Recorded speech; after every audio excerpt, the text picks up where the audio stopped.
Quando eu quero achar livros de Natal pra ler, eu vou no Google e escrevo Natal, livros, procurar. Aí quando eu tô me sentindo especialmente poliglota, aí eu coloco Christmas, books, procurar. What does that mean? It's Christmas.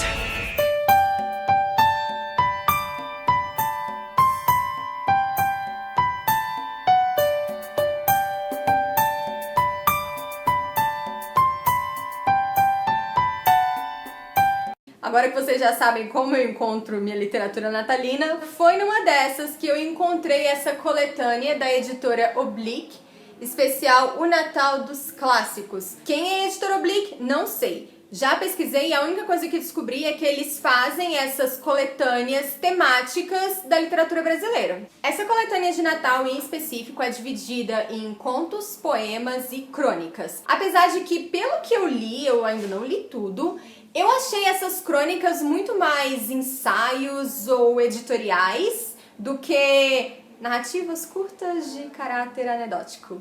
Eu meio que dei a definição do dicionário para crônica. Desculpa, gente. O trabalho nessa coletânea foi muito bom mesmo, porque eles não se limitaram às figurinhas carimbadas. Temos Machado de Assis? Temos Machado de Assis. Mas temos também, por exemplo, Dom José Antônio dos Reis, que foi um bispo do século XIX que ajudou a fundar a Academia de Letras do Mato Grosso. Ele fez parte da primeira turma. Às vezes a gente esquece que tem outras academias de letras pelo país, só lembra da ABL, né? Mas eu escolhi uma figurinha carimbada pra figurar no nosso especial de Natal esse ano. No caso, Mário de Andrade, um dos Andrades da Semana de Arte Moderna de 22. Quando eu era mais jovem, eu achava que os Andrades eram todos parentes que se reuniram um dia e decidiram revolucionar a arte. Não, eles não eram parentes. E as estátuas gregas eram coloridas. E o porquinho da Índia não veio da Índia, ele é nativo da América do Sul. O conto escolhido foi O Peru de Natal. O Peru de Natal foi escrito por Mário de Andrade em 1942 e publicado na Revista da Academia Paulista de Letras. Olha lá, outra Academia de Letras aparecendo. E postumamente ele foi publicado na coletânea Contos Novos, isso em 1947. Mário de Andrade morreu em 45. Esse é um conto que as pessoas mais próximas do Mário de Andrade enxergavam vários traços autobiográficos. Temos um narrador chamado Juca, que começa contando que faz 5 meses que o pai dele falecera e que aquele seria o primeiro Natal sem ele. Mas ele não tá muito sentido, não. Na verdade, ele não aguenta mais, abre aspas, aquela memória obstruente do morto, que parecia ter sistematizado para sempre a obrigação de uma lembrança dolorosa em cada almoço, em cada gesto mínimo da família. Ceci.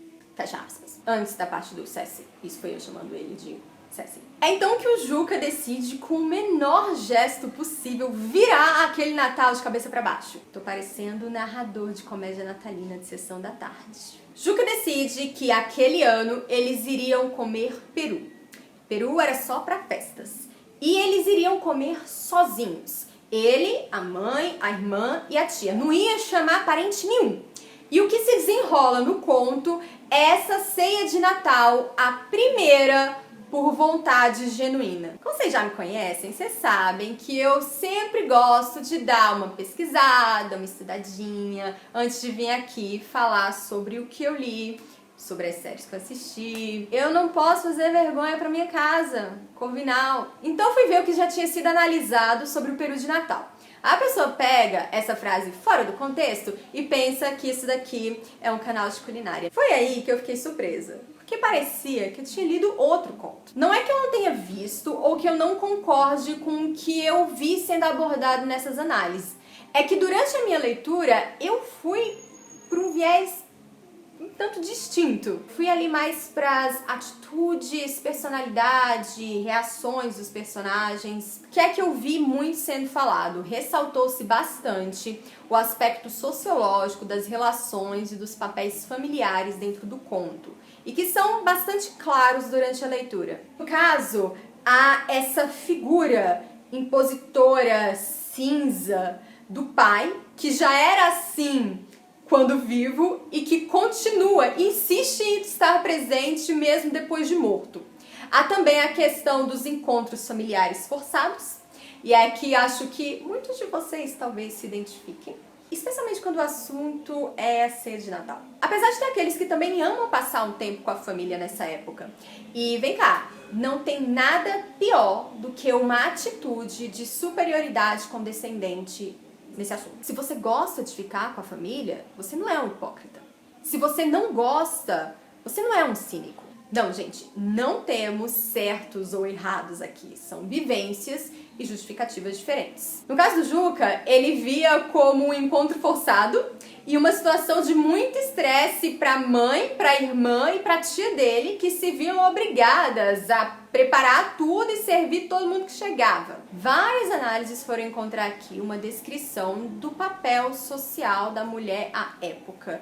E, né, não vamos fingir que às vezes até hoje, né?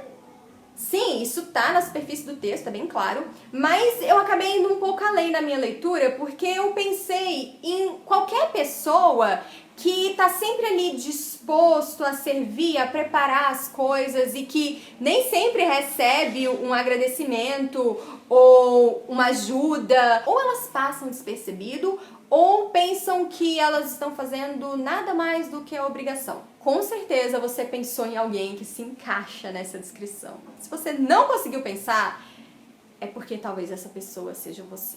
Mas pra mim, o centro desse conto foi o tapa que eu levei por ter julgado o Juca tão mal. Por isso que eu disse que a minha leitura acabou se focando mais na personalidade e nas atitudes dos personagens. Logo de início, eu achei que o Juca era o típico jovem rebelde, cínico por ser cínico.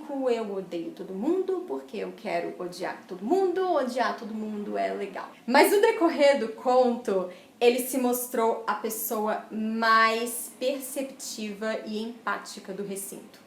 Foi ele que notou que a mãe, a tia e a irmã dele sempre faziam tudo sozinha, assumiam essa responsabilidade, ninguém tava nem aí, e que se dependesse delas, elas não iam se permitir deixar o luto passar nunca. Daí que ele vem com a ideia de fazer uma ceia pra elas, só pra elas, com peru e tudo que tinha de direito. E a cena mais bonita é quando o Juca corta um pedaço enorme de peru, enche de farofa e outras delícias natalinas e passa pra mãe. E a mãe já olha assim, sem querer aceitar, ela já queria passar pra outra pessoa. Ele, não, esse é pra senhora, mãe. E a mãe começa a chorar. Da mesma forma, quando ela se lembra do marido, a primeira reação do Juca é tentar abafar essa lembrança, porque ele acha que vai estragar a ceia, mas aí ele tem maturidade suficiente para perceber que a mãe dele precisava daquele momento. Por mais que ele não estivesse sentindo a mesma coisa, nem quisesse. E é tudo tão simples. E é tão bem escrito. E falando em bem escrito, eu sempre digo que escrever conto é muito mais difícil do que escrever romance. Porque no romance, se você se enrola, você pode continuar escrevendo ali até conseguir desatar esse nó. Mas um conto, seu tempo é curtinho. Então você tem que desenvolver a narrativa com excelência se você quiser eficácia. Eu vou usar os 2 primeiros parágrafos do conto para ilustrar o que eu disse. No primeiro parágrafo, Mário de Andrade te dá todo o tom narrativo e o contexto. O conto é em primeira pessoa, então o Juca fala que se aproxima o Natal, ele fala do falecimento do pai, ele descreve como era esse pai, diz que ele não era exatamente uma pessoa querida, assim o leitor não vai estranhar muito com as reações, os comentários posteriores. O nosso primeiro Natal de família, depois da morte de meu pai, acontecida 5 meses antes, foi de consequências decisivas para a felicidade familiar. Adiantando um pouquinho, mas devido principalmente à natureza cinzenta de meu pai ser desprovido de qualquer lirismo, de uma exemplaridade incapaz, acolchoado no medíocre, sempre nos faltara aquele aproveitamento da vida. Gente, eu ri. É péssimo, mas eu ri. Aliás, esse conto é trabalhado no humor, tá? Você ri de situações que normalmente você não riria, ou você não iria querer rir. Bom, aqui nesse primeiro parágrafo, que eu resumi bastante, você tem onde a história se passa, quando a história se passa e quem está envolvido nela. Já no segundo parágrafo, Mário de Andrade dá uma aula ilustrativa da diferença entre contar e mostrar. Tudo isso com etc. Sim, etc. Ele coloca: meu pai morreu, sentimos muito, etc. Isso para mostrar a pouca afeição que o Juca tinha pelo pai. Mário de Andrade podia ter contado isso pra gente. Juca tinha pouca afeição pelo pai. Mas ele preferiu mostrar. E ele faz isso com uma partícula, com um etc. Que mostra toda essa indiferença. É algo que a gente ia fazer? Sentir muito. É o que se espera. Isso mostra, mais uma vez, que a literatura é uma arte que possui técnica. Existe inspiração? Existe, claro que existe.